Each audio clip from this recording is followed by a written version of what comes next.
Assalamualaikum warahmatullahi wabarakatuh.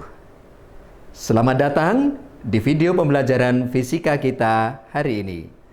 Bersama saya, Agus Sugianto. Mari kita belajar tentang konsep momentum dan impuls.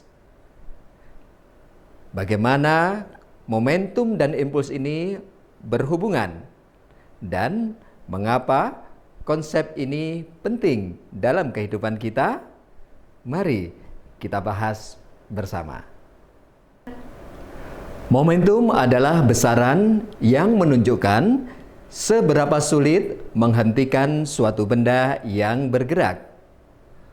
Momentum dihitung dengan mengalihkan massa benda dengan kecepatannya. Apa itu momentum? Momentum adalah ukuran kesukaran untuk menghentikan sebuah benda yang sedang bergerak. Semakin sukar benda berhenti, semakin besar momentumnya. Momentum merupakan besaran vektor yang dimensinya m, l, t pangkat min 1. Besarnya momentum bergantung pada massa dan kecepatan benda. P sama dengan m kali v, dengan P adalah momentum satuannya kilogram meter per sekon, M massa benda dalam satuan kilogram, dan V adalah kecepatan satuannya meter per sekon. Impuls adalah hasil kali gaya yang bekerja pada benda dan waktu selama gaya bekerja. Impuls mengubah momentum benda.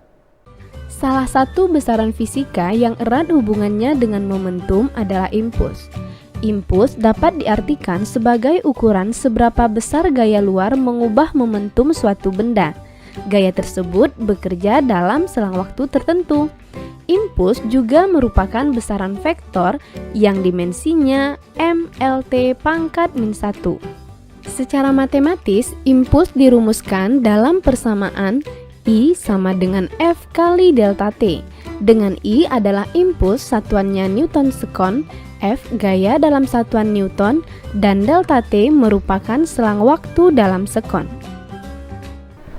Sebagai contoh, kita lihat ketika mobil yang mengalami tabrakan dan bagaimana gaya dan waktu memengaruhi perubahan momentum.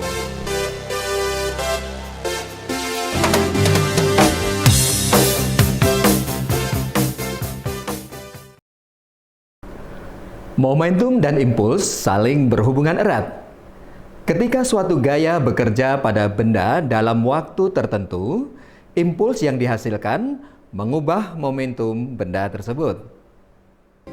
Hubungan antara momentum dan impuls digambarkan pada sebuah benda yang bermassa m bergerak dengan kecepatan mula-mula v1.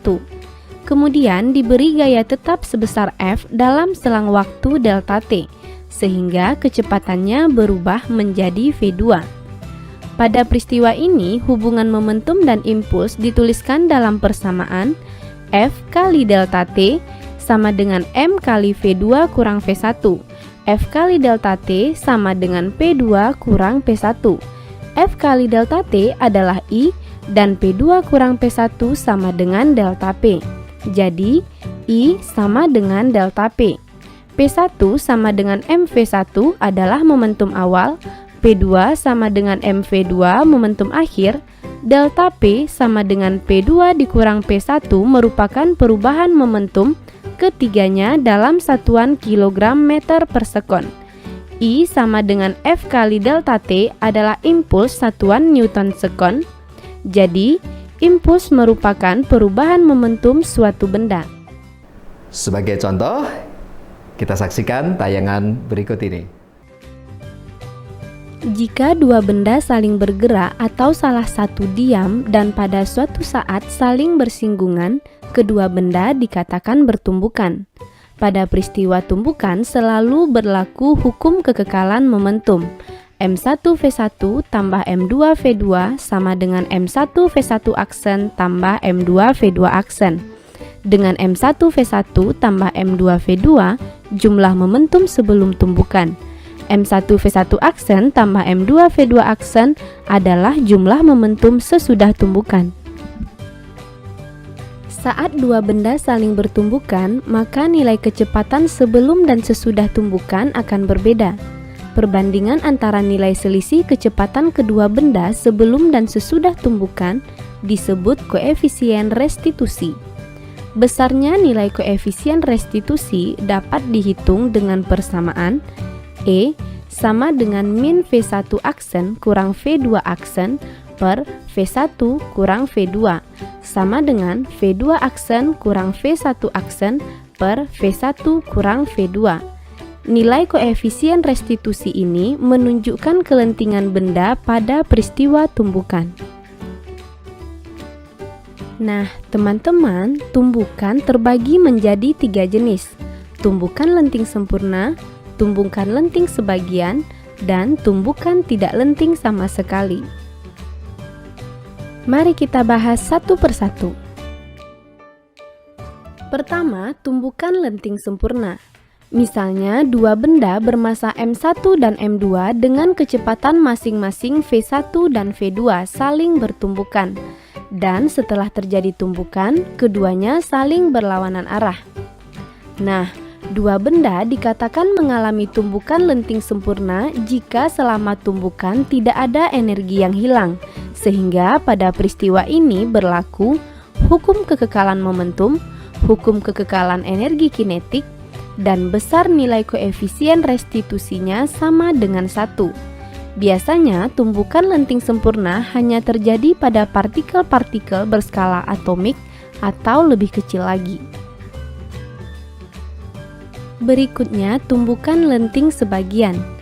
Contohnya, sebuah bola karet yang dijatuhkan ke lantai dengan ketinggian H dan kecepatan V, kemudian memantul kembali ke atas di mana nilai kecepatan lentingnya tidak sama dengan kecepatan semula. Pada tumbukan lenting sebagian ini, hanya berlaku hukum kekekalan momentum, namun tidak berlaku hukum kekekalan energi kinetik, karena ada sebagian energi yang hilang selama tumbukan. Jika bola adalah benda pertama dan lantai sebagai benda kedua, maka setelah bertumbukan keduanya tidak menyatu, dan rentang koefisien restitusi tumbukan ini antara 0 dan 1. Yang terakhir, tumbukan tidak lenting sama sekali. Misalnya, peluru ditembakkan ke bola hingga peluru tersebut bersarang di dalam bola. Kemudian keduanya bergerak dengan kecepatan yang sama. Sama halnya dengan tumbukan lenting sebagian, pada tumbukan tidak lenting sama sekali hanya berlaku hukum kekekalan momentum dan tidak berlaku hukum kekekalan energi kinetik. Kedua benda menyatu dan bergerak bersamaan setelah tumbukan. Nilai koefisien restitusi sama dengan 0, sehingga besar kecepatan benda setelah tumbukan dapat dihitung dengan persamaan V aksen sama dengan M1V1 tambah M2V2 per M1 tambah M2. Oke teman-teman, bisa dipahami ya? Konsep momentum dan impuls tidak hanya berlaku di kelas fisika saja, tapi juga dalam kehidupan sehari-hari.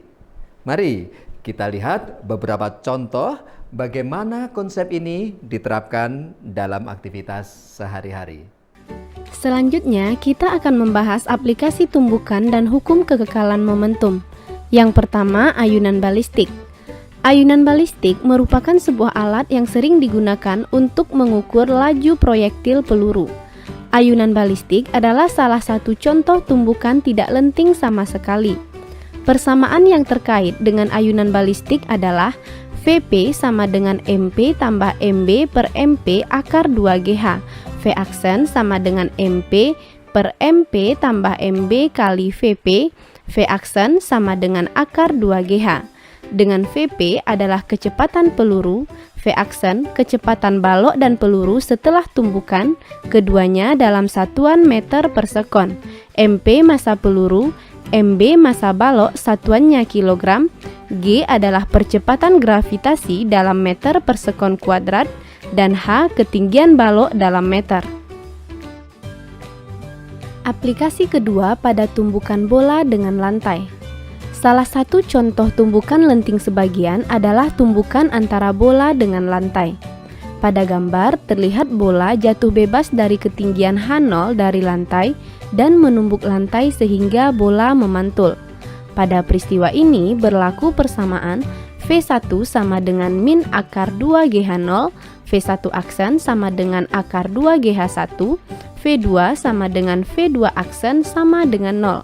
Dan besar koefisien restitusinya dihitung dengan persamaan E sama dengan min V1 aksen per V1 sama dengan akar H1 per H0 sama dengan akar H2 per H1. V1 kecepatan bola sebelum menumbuk lantai, V1 aksen kecepatan bola sesudah menumbuk lantai, V2 sama dengan V2 aksen kecepatan lantai sebelum dan sesudah tumbukan, ketiganya dalam satuan meter per sekon. H0 ketinggian bola mula-mula, H1 ketinggian bola pada pemantulan pertama, H2 ketinggian bola pada pemantulan kedua, semuanya dalam meter. Aplikasi selanjutnya adalah pada peristiwa meluncurnya roket ke angkasa. Prinsip terdorongnya roket memenuhi hukum kekekalan momentum.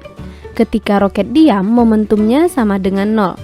Berdasarkan hukum kekekalan momentum, persamaannya dinyatakan sebagai berikut. M1V1 tambah M2V2 sama dengan 0. M1V1 sama dengan min M2V2. Kecepatan akhir yang dicapai roket tergantung pada kecepatan semburan gas dan jumlah bahan bakar yang dibawanya. Aplikasi yang terakhir pada peristiwa bergeraknya senapan ke belakang saat peluru meledak. Pada peristiwa ini berlaku persamaan MP VP tambah MS VS sama dengan MP VP aksen tambah MS VS aksen. Karena mulanya peluru dan senapan sama-sama diam, maka MP VP aksen sama dengan min MS VS aksen. MP adalah massa peluru, MS massa senapan, massa dalam satuan kilogram. VP sama dengan VS sama dengan kecepatan peluru dan senapan mula-mula.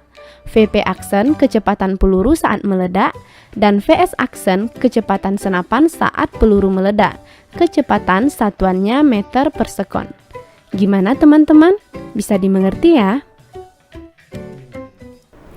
Sekarang mari kita berdiskusi. Bagaimana momentum dan impuls bekerja dalam olahraga favorit kalian? Atau bagaimana konsep ini terlihat dalam kehidupan sehari-hari kalian? Silakan diskusikan dengan teman-teman kalian. Hai teman-teman, jadi di video kali ini kita udah belajar hubungan momentum dan impuls, di mana impuls sama dengan perubahan momentum. Hukum kekekalan momentum, M1V1 tambah M2V2 sama dengan M1V1 aksen tambah M2V2 aksen.